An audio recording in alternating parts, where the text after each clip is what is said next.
नमस्कार. प्राजक्ताच फ्लेवर्स लॅबमध्ये मी प्राजक्ता तुमच्या सगळ्यांचं मनापासून खूप खूप स्वागत करते. तर आज मैत्रिणींनो आपण बघणार आहोत कैरीचं लोणचं. मान्य आहे आता पावसाळा सुरू झालेला आहे आणि माझी रेसिपी थोडी उशिरा आली आहे.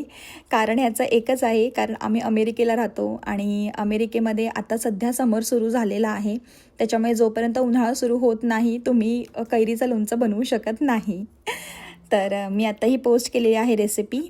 तर आपलं जे लोणचं आहे ते खूप सुंदर आणि उत्तम असं तयार झालेलं आहे. सोपी पद्धत आहे आणि हे वर्षभर साठवणीचं लोणचं जे आहे ते आपण बनवून घेतलेलं आहे.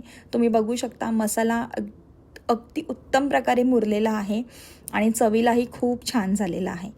तर आपण सुरुवात करूया. मी ह्या अशा कैऱ्या घेतलेल्या आहेत कच्च्या. फार आंबट नसतात इकडच्या कैऱ्या, कारण जशा आपल्याला भारतामध्ये मिळतात तशा नसतात, पण खूप छान असतात. थोड्याशा हलक्याशा आंबट आणि हलक्याशा गोडूस अशा कैऱ्या असतात. तर ह्या मी स्वच्छ धुवून बारीक छान अशा फोडीच्या आहेत. त्यातल्या आतला जो कोय असते ती काढून घेतलेली आहे आणि त्याच्या अशा बारीक फोडी करून घेतलेल्या आहेत. त्याच्यामध्ये आपण ताटात एका व्यवस्थित पसरवून घेऊया, कारण आपल्याला ह्या कैऱ्यांना ऊन दाखवायचं आहे. तर व्यवस्थित मीठ लावून घेऊया आणि हळद लावून घेऊया, जेणेकरून त्याच्यातलं जे मॉइश्चर आहे, त्याच्यात जे पाणी सुटणार आहे ते पाणी आपलं त्याचं सुटेल आणि मग ते वाळायला त्याची मदत होईल. तर म्हणून ह्याला हळद आणि मीठ लावून आपण व्यवस्थित असं एका पसरट अशा भांड्यामध्ये, तुम्ही परातीत किंवा ट्रेमध्ये वगैरे असं पसरवून तुम्ही ठेवू शकता.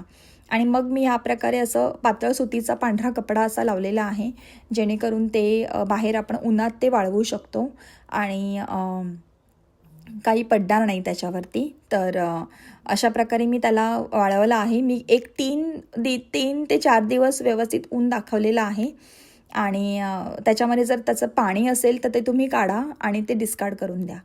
तर अशा प्रकारे तुम्ही बघू शकता हळद आणि मीठ व्यवस्थित लागलेलं आहे आणि छान सुकल्यासुद्धा आहेत. थोड्या ज्या फोडी आहे त्याची साईज जरा कमी झालेली आहे, कारण ते आळलं आहे.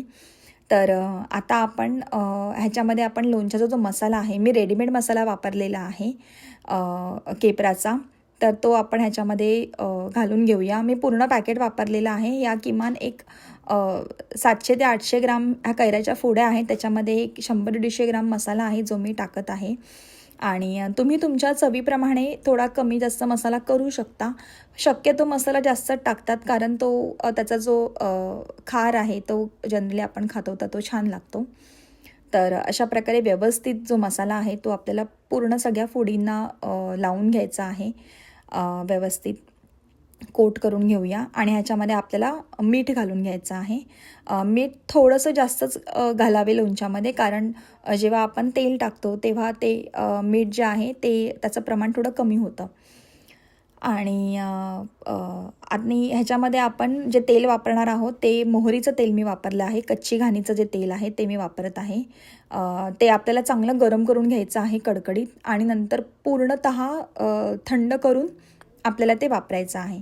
तुम्ही बघू शकता मी अख्खी एक बॉटल वापरली आहे. एक ऑलमोस्ट हे 900 ml तेल होतं आणि तुम्ही बघू शकता अशी हलकीशी वाफ येते आहे.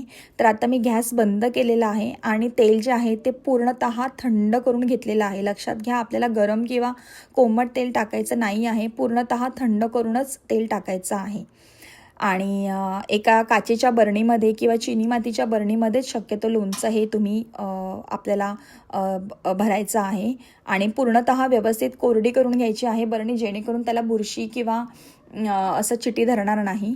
आणि आपलं लोणचं जे आहे, कारण वर्षभर साठवणीचं लोणचं आहे, तर ही काळजी घेणं फारच गरजेचं आहे.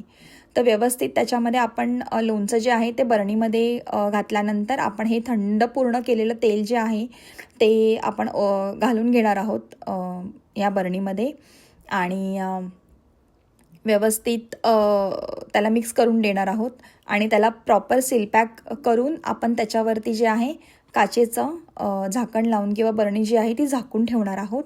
पुन्हा एकदा तुम्ही त्याला सुती कपड्याने बांधून त्याला 2 ते 3 दिवस ऊन दाखवू शकता. या पद्धतीने होतं असं की लोणचं अगदी व्यवस्थित मुरलं जातं आणि वर्षभर छान राहतं ते लोणचं. तर तुम्ही नक्की ही जी रेसिपी आहे लोणच्याची नक्की ट्राय करा आणि कमेंट करा आणि लाईक शेअर करा. थँक्यू.